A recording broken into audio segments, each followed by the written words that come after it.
Hi, this is Keiko from Brooklyn Shoe Space. For Shoe Talks today, Quarantine Edition, I am inviting Shauna from White Bear Moccasins. She's out in Montana. Let's see, she's on here right now, so I'm going to invite her.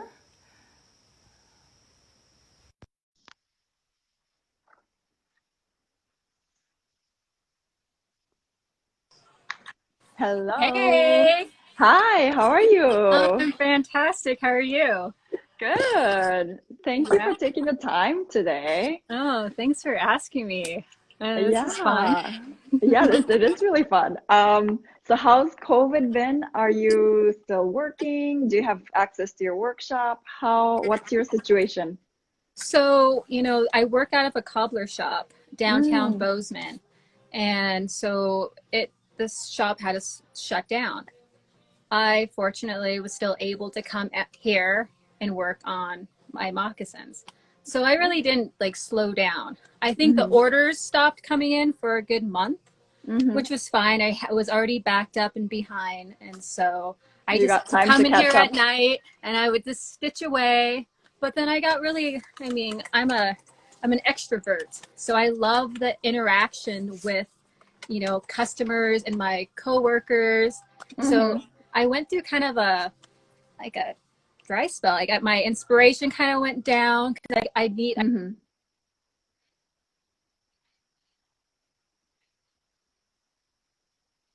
So it took me a little bit to get back into that headspace. And then, a month went by and then suddenly, I started to get orders again.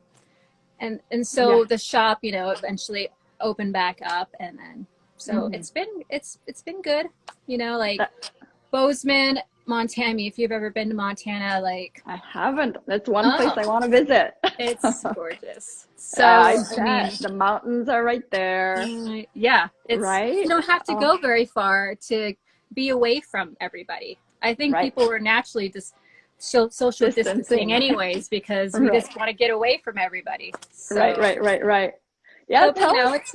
it was a weird time, but you just get through it. You got through it. All Yeah, right, you just good. I'm adapt. glad. Yeah. Yeah, tell us how you got into shoemaking. And you you do you work during the day at the cobbler shop at Yeah, repairing and then work so on your own line? Mm-hmm. what happened was a couple years ago, maybe almost Mm-hmm. 3 years ago, I was having kind of a rough patch and I needed to find Mm-hmm. a new job. So there's a opening at this cobbler shop downtown. So I applied and got hired. And so I was just working the retail part, but I was really Oh, more interested in what was going on behind the scenes. And I've never played with leather before. So it was like a whole new medium. I've always been uh-huh. crafty. Uh-huh. And so suddenly, yeah, I would just kind of fool around with the stuff back here. I started asking the guys, Uh-huh. oh, how do you do this? And what's this? And what's that? And Yeah. the guys here were so patient. I mean, the Yeah. has been open for 25 years. It's called Carter's Wow. Boots and Repair. Uh-huh. And it's a unique shop downtown Bozeman. So the guys were very patient and, they taught me a lot of things. And then I had this boyfriend who wanted at the time he wanted a pair of moccasins so he can wear like when he goes bow hunting. And so Oh. I was like, well, maybe it'd be like sweet to make him a pair as a gift. So Uh-huh. I did. I'd come in, on my days off and like I found this pattern and then I found this beautiful piece of bison hide that's because it's so Wow. grainy in texture and I was like, I'm gonna use Yeah. this. Uh-huh. And I've never worked from a pattern before, so it was really Yeah. nerve-wracking and it was challenging and like reading how to do something is hard. For me, I'm like a hands-on learner. Right, So it's right. like, oh, I can't do it, but then you're like, you gotta do it. And yeah, so I made the moccasin and then Yeah. That was he the first pair. that was the Yeah. first pair back in February of 2018. So and then yeah, I mean he didn't really appreciate him, but that's okay. What? But I All the continued to, hours that you put in. yeah, yeah. Well, when you make something like you give something to somebody, like Yeah. that's like shows you like, hey, I love you, and you mean a lot to me, and I'm gonna take the time. and somebody doesn't know how to accept a gift or like appreciate that, that's like heartbreaking. So Yeah. it didn't work out, and that's fine, but it continued to make me, I'm like, well, I'm gonna make the best moccasins ever. So like that just like pushed me to like continue to make them. And then I would make them as gifts, made myself a pair, made my grandpa a pair. And then I had this girlfriend that was like, Shauna, I want to buy a pair from you. And I was like, huh, like how much would you charge, you know? And so I was like, okay. So then I made her a pair.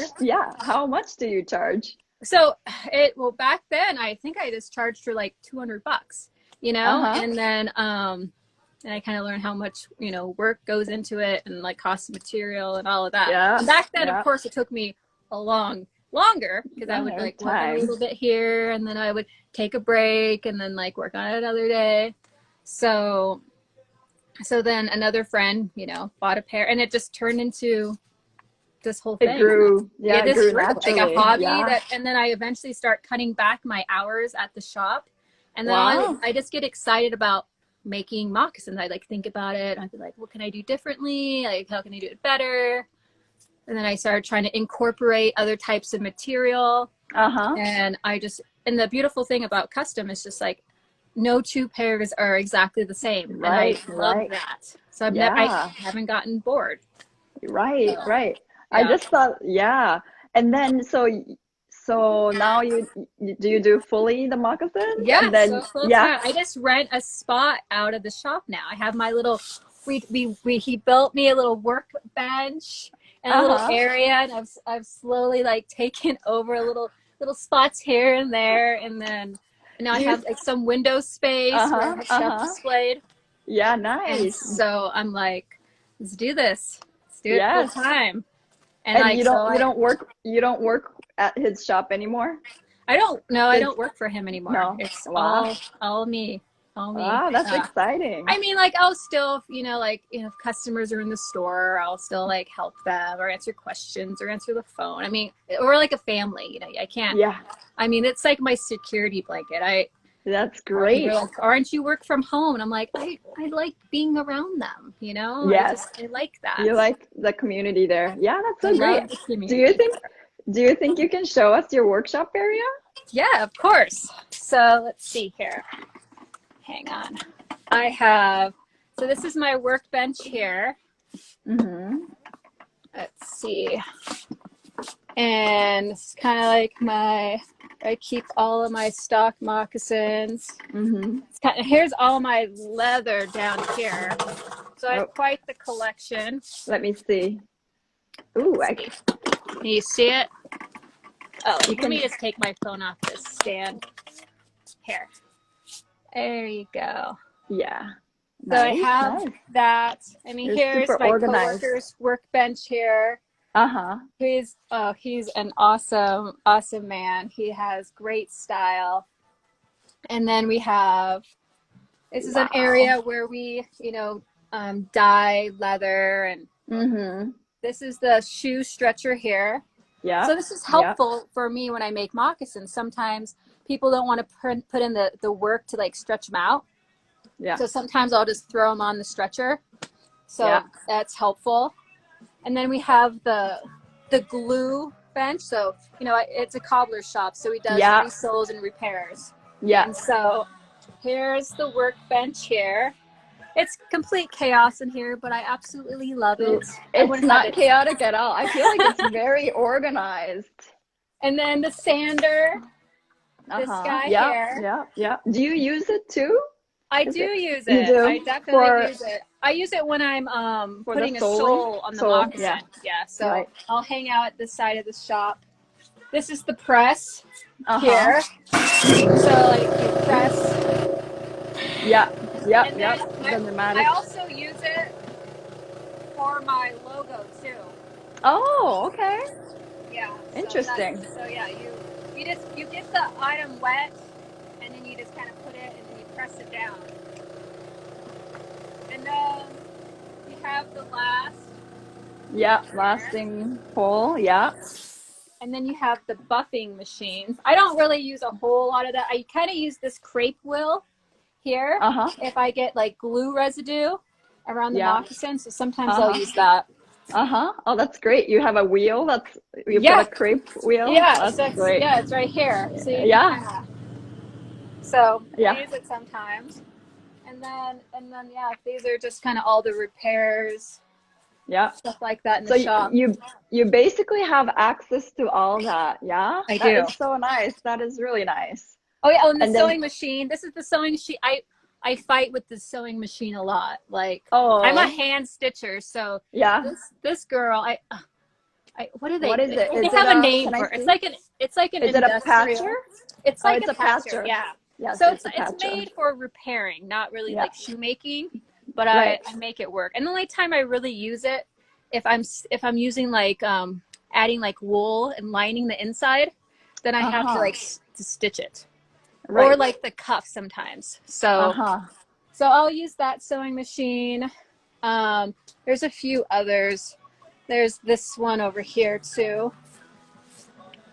And Nice. again, I try not to use them as much, but sometimes this is a new one right here. This one is a real piece of work. So we're not in good terms right now. You just need a little practice, there. I feel like. We'll Yeah, there. you'll get there. You'll get there. But at the moment, you don't really need it, right? You said you're hand stitching most of it. I don't really need it. So yeah, that's my shop. Oh yeah, that's it's like beautiful. the big workbench, which is a mess Nice. right now. You know, we kind of just throw stuff off, but this is where I do most of my cutting of the leather. Yeah. Yeah. And what kind of thread do you use to? I usually do like a wax thread. Mm-hmm. That's what I usually use right here. This like wax thread. And then I use like beeswax to kind of wax it up. And then I use, you know, these type of needles here, you know. Like leather needles and yeah. So do you feel like, who do you call your mentors? Do you feel like you self-taught with the book? Yeah, well, you know, I feel like all the guys at the shop really taught me a lot, like how to set rivets and how to work the sewing machines. We had a boot maker. He would come help out, and he taught me some like boot making tricks, you know, and so those guys definitely were good mentors as far as you know my life at the shop. I just lost you for a second. Sorry, I just lost you for a second. Sorry about that. Yeah. Oh, it's all good. Yeah. But yeah, they're definitely, you know, like Jeff, the owner of Carter's Boots, you know, he's been doing it for 25 years. That's so I always cool. kind of ask him questions, you know, business questions and concerns, and he's pretty honest and forward. And I appreciate his customer service. Like he's so catering to everybody, you know, and so I really I learn from him, you know. Sometimes you know, humans can be frustrating, but I appreciate how patient he can be. So makes me want to be more patient. And is it all made to order? Yeah, it's all made to order. I've been trying to have moccasins displayed in the window of different sizes, so people can just come in and like try it on. Yeah. But it seems to be hard to keep them in stock. So like I have a wonderful young lady helping me, and so you know, you stitch them, put them in the window. Sometimes they'll be in the window for like 15 minutes. Somebody will walk by and just buy them, just like that. It's crazy. I'm like, okay, well, I guess we got to get another one in the window. That's great. That's great. So, do you add embellishments as well, like the beading, the hole punching? I saw some that with like a hole punching, like I do kind of like that vamp design, and I do like some rivets and like spots. I love brass. I love copper. I really just want to make like a really heavy duty everyday wear, and like the bison hide itself, it's so grainy in texture. Like I don't. And there's so many wonderful bead workers out there. You know, I just want to go down that road. No, I just want to do maybe a little accent beading, you know, but And that's not my main focus. My main Right. focus is like the beauty of the bison hide and showing that Hide. off and the Mm-hmm. simplicity of it, Mm-hmm. and adding things like the rivets or even Mm-hmm. the tray cloth, you know, Yeah. Yeah. and just kind of give it a little pop, Yeah. you know. And then, you know, customers will ask me, they'll send me like ribbon and they're like, well, what can you do with this? And that's fun for me. I'm like, Yeah. oh, let Yeah. me figure it out. Incorporate it into Yeah, so your I think design. about it, you know, and it's always on the back of my mind. Like sometimes it'll take me a little bit to figure out exactly what I'm going to do, and then it will come to me, and I'm like, all right, let's try this. Yeah. So Very cool. Yeah, that's and then I saw that you also have tall boots moccasins. I do. Yeah. When did you make those, and how did you come up with the idea? Well, I wanted some, you know, in Montana it's all snowy, so I wanted to make like some high. Well, first I don't know. There's the hunter gatherer moccasins. Those are for like they're probably like what 9 inches height, and they lace up. Okay. It's for a bow hunter who wanted a pair, so I made Yeah. those ones, and then I wanted to make a pair that were like higher, so I can wear out in the snow. Eventually, I Yeah. want to make actual like mucklucks.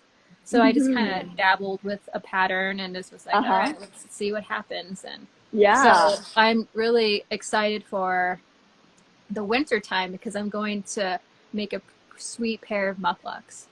I Oh, really want to wow. incorporate bison fur, you know, like the hair, you know, like Hair. hair Yeah. on.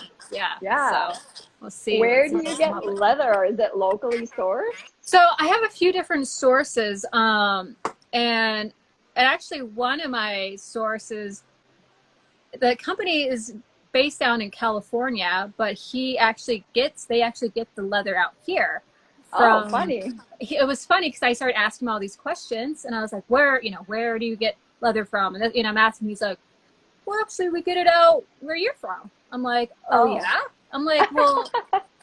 He's like, that guy, we got invited to his ranch. I go, Ted Turner? He's like, oh yeah, Ted Turner. So, I know if you don't know about Ted Turner, he like owns a lot of Montana, and he likes to protect the bison hide, or bison. And so apparently that's where I get a lot of my leather from. But I have a few different sources because not all, my goal would literally be to get it locally all the time, and it's a little bit more challenging.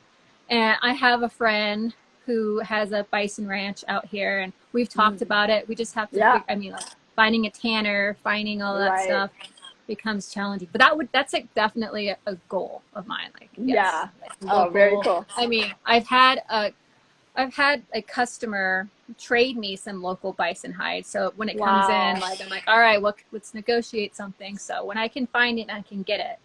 That's great. Okay. Do some clients also bring their own leather too? Yes, sometimes they'll bring me, and when I first started making, I had a young lady that wanted her whole family, like her and all her kids, to have some moccasins from like some buckskin. So I was like, all right, I agree. She's like, she sent it to me. Well, it was a lot thinner than I would normally use. And I should have told her no. And so, but I was like, but she was like, it was meaningful to her. And I was like, okay. And so when I made it, that leather was too thin. So like now I'm like, it needs to be a certain ounce before I'm going to use. Like it ranges from 5-6 ounce to like 8-9 pretty ounce, thick. Wow, pretty thick. Yeah, I like it thick. So so it lasts longer. Yeah. So, but yeah, I'm just picky. If I'm going to use a hide, it's going to have to be really good quality. It has to be up to my standard, or I'm going to be like, no, I'm sorry. Because usually the thinner I'll use for like the cuff, like for this part, or the fringe. I'll use those thinner hides, or for baby moccasins. But for like this, I want thick. I want them thick. Yeah. So, and this is like a chukka. This is called the chukka moccasin. And then it has some of that trade cloth. Yeah. And then I have the brass rivets and cones. So it's so cute. Yeah. So what are you working on right now? Do you have anything you're working on now? Yeah, I have so I have a girlfriend who she owns this clothing company called Revival Clothing, and she makes wonderful wool overalls and dresses. And so her and I did like a collaboration. So she kind of picked out like what colors and the fabric to incorporate, and like a little design on the vamp, you know. So that's what I'm working on right now. And Fun. yeah. And is that going to be in her shop? So she's gonna sell them on her website, you know, website. and just make a limited amount, you know. Yeah. And just So and I'm trying to make like a little video. I took all these slow-mo videos of it. I want to make a little kind of a commercial. How to make, how you're making it. That's cool. Yeah. What's your favorite process of moccasin making? Oh, well, I like putting together all the colors, you know, like, so when a customer, when I take an order, you know, I'm filling out things, and so they got to choose the color and I know the style, the color, if they want to incorporate fabrics. And so when I open up that order form, I look at it, and then I kind of get everything out, and I put the colors together. And if I'm like, I don't like that color, I'll text him like, what do you think about this? So just like throwing it all together, you know, and it's my favorite process. Like designing part. The designing. I'm a designer. I have ideas. I have good ideas. I have a good eye. And that's so great. I like that. That's my favorite. And then, you know, building something three-dimensional and then wearing them. I mean, how cool is that? It's so rewarding. I'm like, yes, it is rewarding. Yeah, no, absolutely. And then what's your favorite moccasin that you've made so far?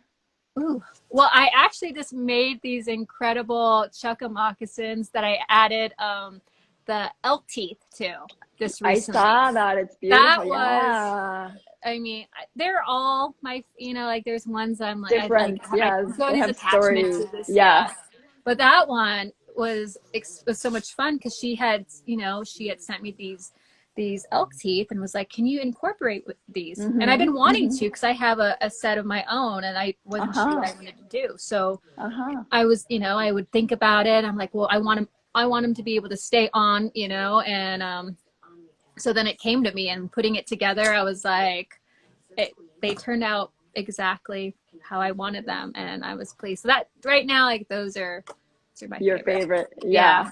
Would you use more of the elk, you feel like? Yeah, I'm going to, for sure. I just need to find more, you know. I just need to find a good source. So if anybody out there has any elk teeth, contact me. I'll buy some.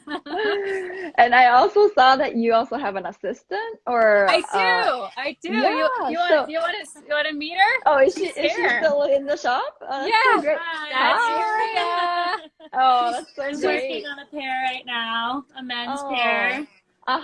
With the tray cloth. Oh, that's fantastic.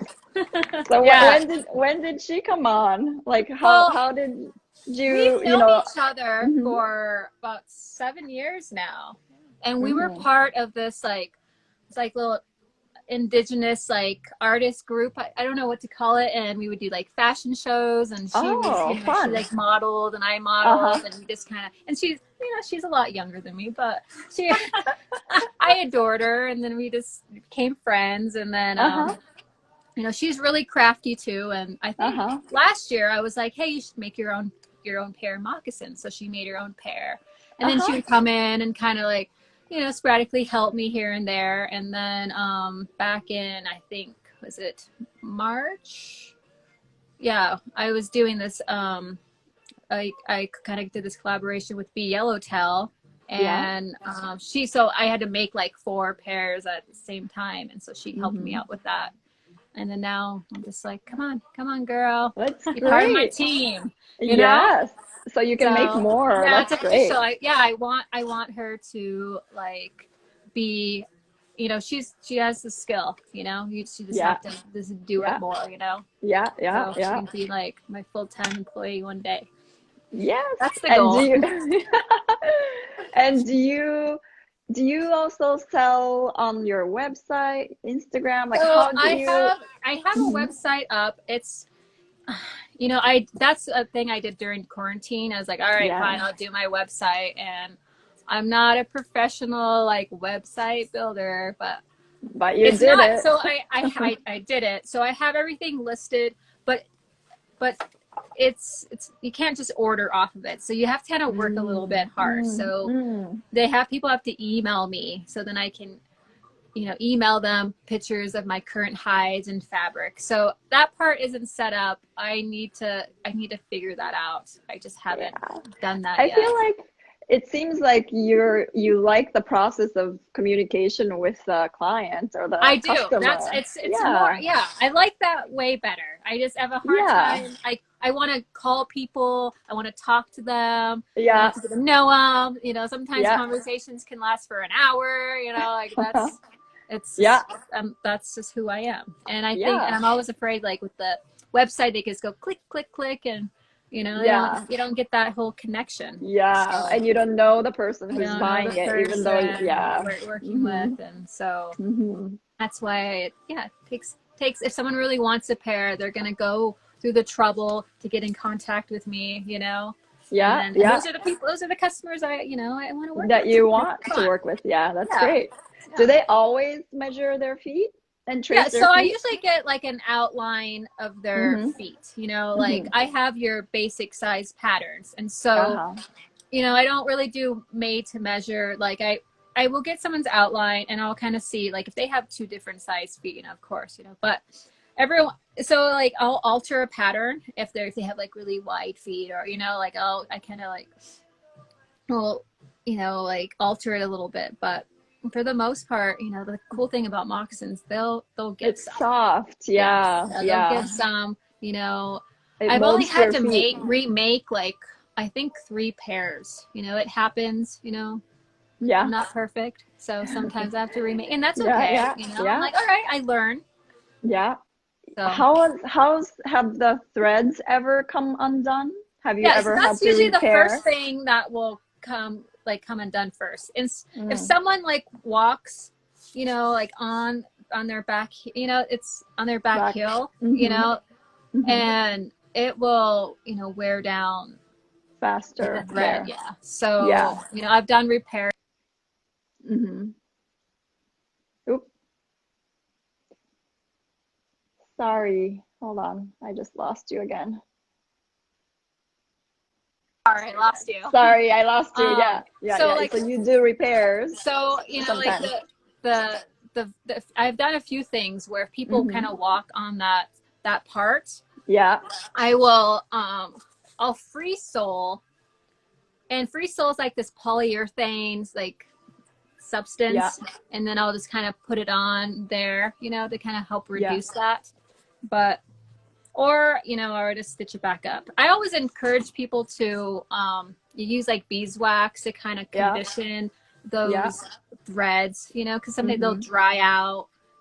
But I saw that for the one with the elk teeth that had a Vibram sole? Yeah, it did have a Vibram. So I use an Eco Vibram, which means it's like made out of 70% recycled material. So let's see if I have. Oh yeah, right here. So so it's really soft and flexible. It has a little bit of tread on it. And it was funny how I discovered it, because, you know, again, I work in a cobbler shop, so I have access to all these soles. But a lot of them are really stiff and like, so I was like, I was going through it. I was like, I don't know. And then he had this like little small sheet of this stuff like tucked in the way back. And I'm like, what is this? What is this? You know, and I'm looking at it. I'm like, I think this is the one, you know? And so I'm like, what is it called?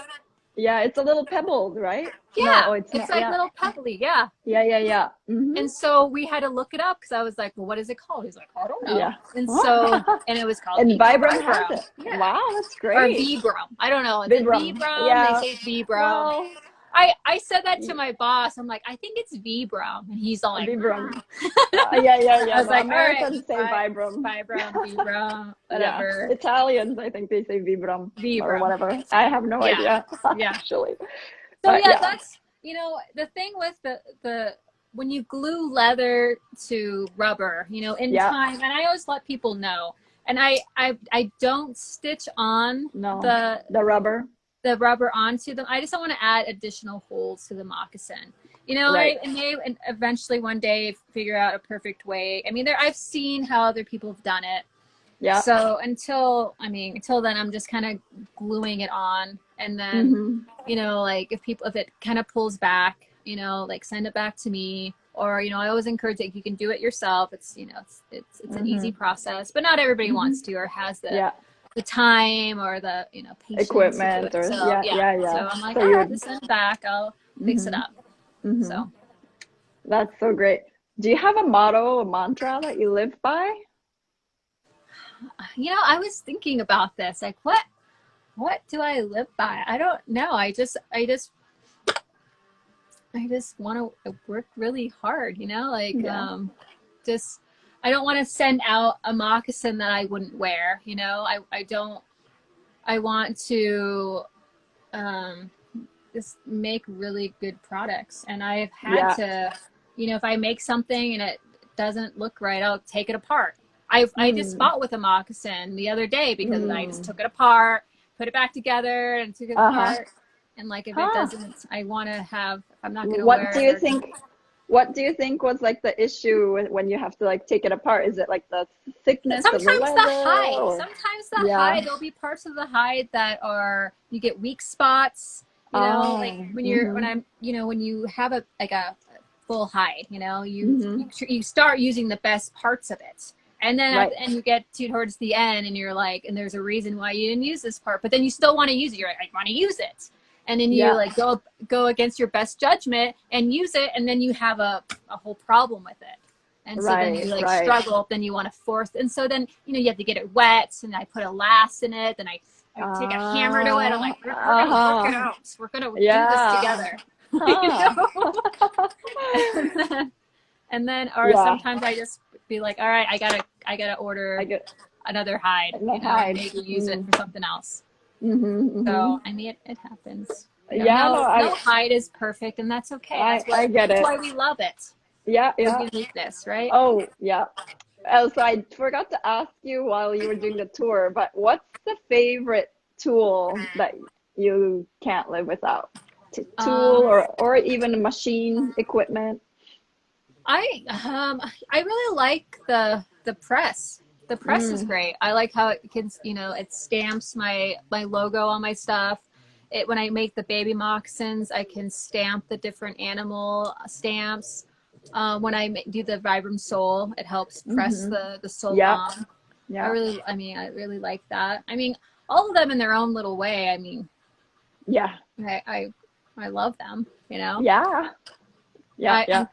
I think that I'm gonna go with that. Okay. And do you think you would start your own line, say like styles or like, do you have like not a library or archive or is it like always custom? You know, that's the thing I've been thinking about. Like, what I want to do. I mean, if I want to get it, I like the custom. I kind of really want to do a line of just focused on trade cloth. You know, there's so much history in the trade cloth, and I found a company that makes some really beautiful trade cloth, like right here. And they're called Teton Trade Cloth, and I was thinking about just like making a collection of just using that, you know, and just incorporating just like the brass and the copper, and then I do this fun like sliding knot thing, and and just, you know, have all my styles just using that cloth, you know. So that's kind of an idea in my head that I'm kind of working up, and like just kind of have that be my signature, you know, like using the bison hide and the trade cloth and the copper, and just, but I don't know. I mean, who knows? I mean, every day my it changes. Like, what do I want to do? What do you I'm like, I don't know. Maybe down the line. Maybe I'll do this. Maybe I'll do that. All the possibilities. I guess every day is different. That's why it's so much fun. I mean, it's been 2 years, but what's your favorite thing about having your own workshop, or your company? Well, in the past I've, you put your 100% in jobs, that, that's not yours, and then if I've experienced like getting, bitten in the ass, by a company, and you're just like, I've done this, and like, and being in a bad relationship, Right. So like, right. this is mine, and I can put my 100% in, and it's not like work, like, you don't find it's really fun. Yeah, it's fun to me, like I come up with these fun ideas, and I love doing photo shoots and finding unique ways to like, unique ways to Trade Cloth joined. Is that the company that you work with? Yes, Yeah, they're great. They're totally great. That's great. Yeah, I love the trade cloth. So, and they do That a is awesome. job. Yeah. Yeah, that is awesome. And then, what was I asking? Oh, what's it? Oh, they say hello. That's great. Oh, yeah, yes.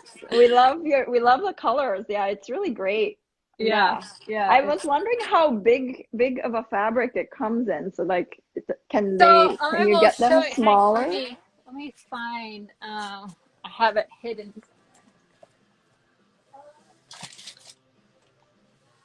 It's like, what have I done with my trade cloth?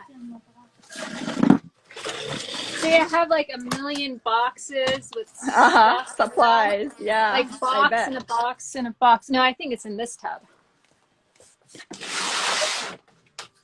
Oh, there we go. So right here. Yes. So the great thing, that's beautiful. So I had purchased kind of the remnants of it. Okay, that's great. Yeah. So like, I'll utilize, like, I can utilize this part, and of course I'll still use this another way. Yeah. Like, I'm not gonna wait. I'm a hoarder. I can't even throw away. I can't throw away scraps. I collect all these scraps of everything. Yeah, you can use it for something else. Yeah, I can use that. Yeah. Like, definitely. Maria went through a bunch of leather scraps to make baby moccasins. I was like, go for it. Go for it. Yeah. And you can make tassels, you can make pulls, zipper pulls. Yeah, you can do so many things. Yeah. Totally. Yeah. I mean, you know how expensive leather is, so. Yeah. Yes. I think I was at Joanne's Fabric. I was looking for some copper wire, and I saw those little strips of like leather, and it's like $5.99. And I was like, what? That's crazy. I have tons of those little strips of leather, What do they use it for? I don't know. I mean, it was such a little, I don't like a bracelet maybe? I don't know. It was a sad piece of leather. That's all I know. Yeah. Sad piece of leather. And I'm like, you guys have a lot of Carters, and I'll just sell you some, or I'll just give you some. Why not? I mean, Yeah. So if you had all the resources available to you, like time and money, what kind of moccasins would you make, and for who? Well, I think that I would like to make a collection of all my different styles, incorporating the mocks. And I wanted to make them for all walks of life, everybody, just like everybody. Yeah. I don't want to just like cater to just women, or I want the men too. I want the men to want to wear my moccasins. I want young men, old men, babies, Yeah. And the boots I thought were really different. Like I thought it was really cool. It also had some sort of closure on the top. I forget. Let's see. Or is it all lace up? So I have the hunter gatherer. They're like lace up, and they have like eyelets, or I use D-rings in some of them. Yeah. Mm-hmm. And then I have my really high one. I forget what I even call the tall ones. It's terrible because I made them like during the winter. Right. I saw a photo with you on a horse riding. Oh yeah. Those were the elk hunters, or the hunter gatherer. I'm calling them. Oh, okay. Yeah, they were black. Were they the black ones? But weren't they like knee high? Almost. I mean, they were probably 11 inches. That one was 11 because that was a custom pair for a customer. She didn't want them higher. So I did make okay. a hire for her. Yeah. Yeah. Mm. Those were pretty. Yeah. Those were pretty cool. It was really pretty. Yeah. It was like the black bison and like the turquoise rivets and copper Yeah. D-rings. And then I lined them with like a kind of a copperish corduroy lining. Yeah. And that's, and that's fun. I was like, ooh, that's, and that totally inspired me for a photo shoot. Like sometimes I make something, I'm like, oh no. And so, yeah, sometimes I'll, wear my customers' moccasins. They get a little bit of my essence. Yeah. Just as a photo. Yeah. You have just to for a picture. take it. I'm like, here's a picture. Yeah, you do have to do that. Yeah. To record and archive. Hold on. What did this, they said, we are proud in order to have it's so bright. I couldn't read it. Our fabric, I think, used by such an amazing and talented artist like you. Thank you for inspiring and bringing joy to so many with your art and talent. That's so nice. That is yeah. That's pretty sweet. Do you think you would do anything different once the pandemic settles, or do you feel like in Montana you feel like it's not that different from your normal daily life? I mean, to be completely honest, I'm doing the exact same thing as I was doing when, I mean, I would like to be able to have like a class, get a group of people and, and teach like moccasin making to some group of people. Yeah. I really miss that. I want to do that. So that's like one thing I'd like to do when it's okay to do. Yeah. Or like have a, like market a pop-up, pop-up, in person. Yeah. In person. Like I love that kind of stuff. I've done, like some markets, like the handmade fair, the made in Montana fairs before. I mean, those are a lot of work. Yeah, I'm not really into. They're not my favorite. I must say. Where was it held? Like, it was actually at the university here, Montana State. They had it. Yeah, it was huge. It was overwhelming. It had so many vendors, and I was like, wow. And it was my first one. It was back. What was that? It was in October, I think. It was in October, and of course I'm late. The people were calling me. The handmade fair people were calling me. They're like, are you coming? I'm like, I'm coming. I had snowed a lot. It was a snowstorm, and like I had this really thrown together. And it was hard because I do custom made to order. People are used to like, seeing something and just buying it on the spot. Yeah. So that was hard. How many pairs of shoes did you have as like a display? I had like every style, like.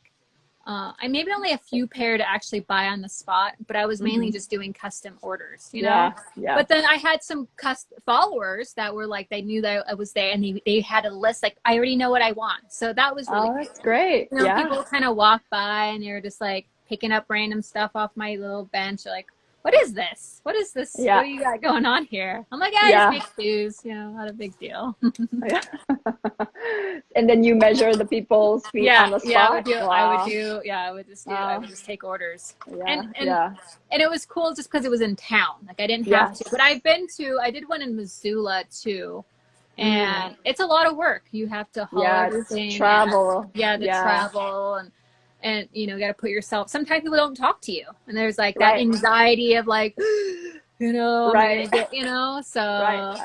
I feel like this is my comfort spot, like the shop where you are. Come to my shop. Is it a storefront? It's like in downtown here. Walk with me. I will take you. Sure, so it's kind of dark out there, but this is the retail part. Oh, it's big. It's a big retail space. And so you sell everything from clothes, hats. They have cowboy boots. They have like handmade cowboy boots. We have a place down in Texas. He tries to carry like local artists too. Oh wow. We have some cool like Bula Stone, which is she's a maker in Whitefish, Montana.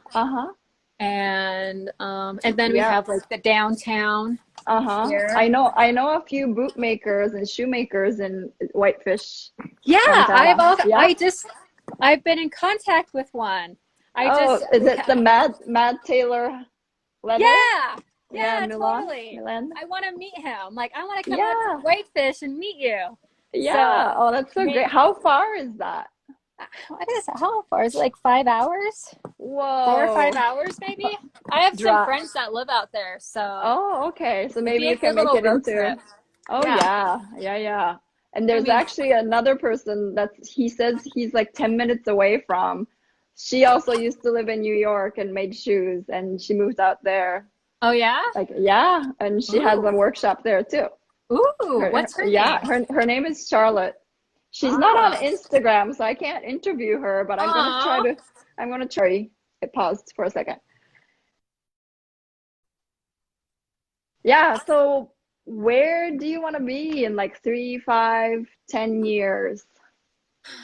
Well, I think that I would like to have my own little storefront downtown. I mean, I pretty much like what he has here. Yeah.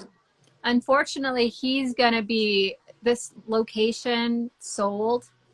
So I know it's kind of heartbreaking. I'm like, oh, I don't want to talk about it. So I only have a couple more years in this spot. Oh, okay. So I'm like, I think it'd be cool to have a little bit smaller version, like where I have a display of like my moccasins in front, and then they can kind of, and then I'll have my workshop in the back where people can kind of see, and you know, that would be, and have a small team of people. That would be really cool. I mean, that would be really cool. But who knows? How many people are usually in the shop in the repair side of things?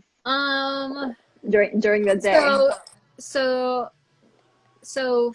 4. There's a young lady who kind of works the front and answers the phone, and then we have the cobbler, and then we have the cobbler's son who does the repairs, and then we have Robert who does like a lot of the leather work, like making belts and other things, and then there's me. You.